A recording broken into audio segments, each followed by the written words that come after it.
درګې کې هغه یو رښتیا خبرې کړې وي او په درېیمه ورځ باندې مړ کړ.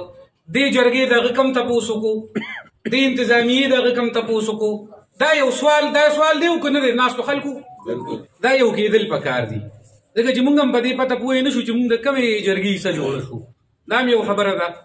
او بیا د دې جرګې نه د دې عام عوام هغه اعتماد چې کوم دی نو هغه پاسي، ځکه چې نن یو قسم جرګې یو سبا بل قسم وي بله ورځ بل قسم وي، نو دا ځان له یو مسله ده. بله دویمه خبره دا خو تاسو ته تجویز دی چې لږ تاسو ټول یو شی یوه جرګه جوړه کړئ. بله خبره دلته کې منشیات دي، نو په منشیاتو کې د عوامو یعنې د دې ناستو خلکو د جرګمارو څه کردار دی او د انتظامیې څه کردار دی. په دې باندې زه یو خبره صرف کوم. د دې ناستو خلکو کردار دا پکار دی زما په خیال به شمول زما چې مونږ کم سړی د منشیاتو کاغه چرس دي او کاغه آیس دي چې آیس یو خطرناک سیز دی او په دې ټیم کې 76 لاک ځوانان چې په دې کې 80 لاکه الکان یعنې نارینه اخته دي او 14 لاکه په دې کې جنکې دا د آیس په نشه کې اخته دي. نو دا خلک د دې مطلب دا چې دا تعلیم یافته خلک په دې کې اخته دي، ځکه چې دغه خلک چې دا کوم 76 لاک خلک دي نو دا زیاتره په تعلیمي ادارو کې دي، په یونیورسټو کې دا سیز میلاویږي. د دې نه موږ ته دا خبره مخې ته راغله چې د دې آیس د نشې دا پروموټ کول دا د ډېرو غټو لاسونو کار دی او د زورورو خلکو کار دی، او دا بیا د چا په لاس باندې کېږي او د چا په خوښه باندې کېږي چې یو اداره محفوظ نه ده، یعنې یونیورسټي او کالج محفوظ نه دی او کور او کوڅه به محفوظ شي.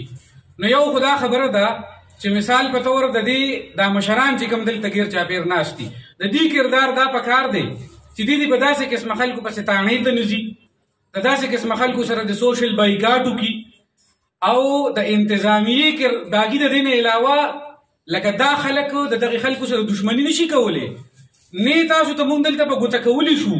د هغې وجه دا ده چې لکه مثال زه اوس دا خبره وکړم، زه خو به یې وکړم، زما خو الحمدلله هغه خو زه کولی شم، خو زه چلو فرض که زه یې وکړم نو زما د تحفظ ذمهواري به د چا وي؟ دا کوم چې دا دغه ځای کې په دې درګې کې هغه یو رښتیا خبرې کړې وي او په درېیمه ورځ باندې مړ کړ. دې جرګې دغه کم تپوس وکړو، دې انتظامیې دغه کم تپوس وکړو. دا یو سوال دی او که نه دی ناستو خلکو څه وایې تاسو؟ نو یو زما دا یو خطرناکه خبره ده. دا ګوره چې تاسو زموږ نه دا غوښتنه کوئ او په موږ دا وایې نو د دې خلکو به څوک ذمهواري؟ ځکه چې دا خلک عام خلک نه دي چې دا کم کردار په دې معاشره کې دا خورئ.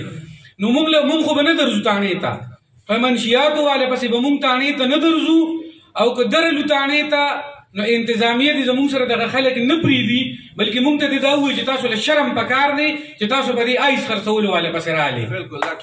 دا یو دا خبره ده. نو زموږ دا کرده موږ به نه درځو. خو بیا زما انتظامیه چې کومه ده لکه زما ایسیچوس صاحبان دلته کې زما ناست دي، نو زه دې ته هم دا درخواست کوم چې تاسو هم دا مهرباني وکړئ چې د دغې خلکو خلاف داسې ایکشن واخلئ چې دا د عبرت نشان جوړ شي. داسې نه چې هغه نن تاسو ونیسئ یا یې ونه نیسئ او سبا بیا ګرځي یا څه بل 25-75 نوم یو لفظ مې نن د پولیس مردان پولیس ته پیج نه اورېدلی دی.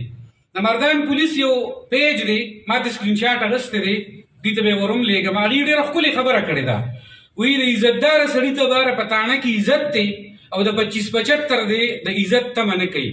نو زه د خپل انتظامیې ته وایم چې دغه 25-75 دغه کنجران چې دا کم تاسو سره دا شی کوي او تاسو له درځي نو دا واقعي په دې تاڼه کې بې عزته کوي. نو اله به د دې خلکو حوصله شیک نه کېږي، بیا به د دې حوصله افزایي نه کېږي.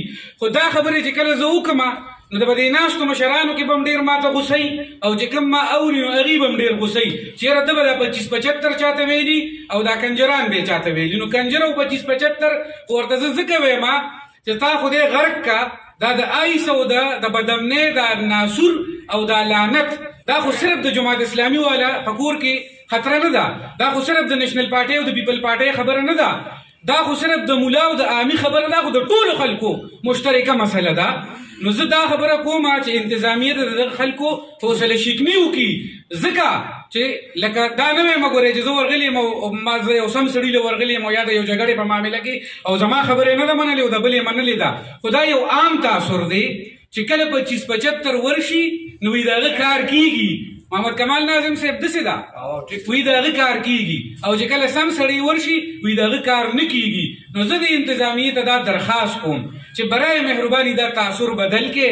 دا دور بدل شوی دی، دا 21مه صدی ده، خلکو کې شعور دی، په ښه او بد باندې پوهېږي. او مهرباني وکړئ دا تاسو ته چې د خلکو په ذهنونو کې کم هغه نیګیټیو پریجوډیس ډیولپ شوی دی نو دا چینج کې مثبت تبدیلي راولئ چې دا قوم او دا معاشره دا ښه طرف ته لاړه شي.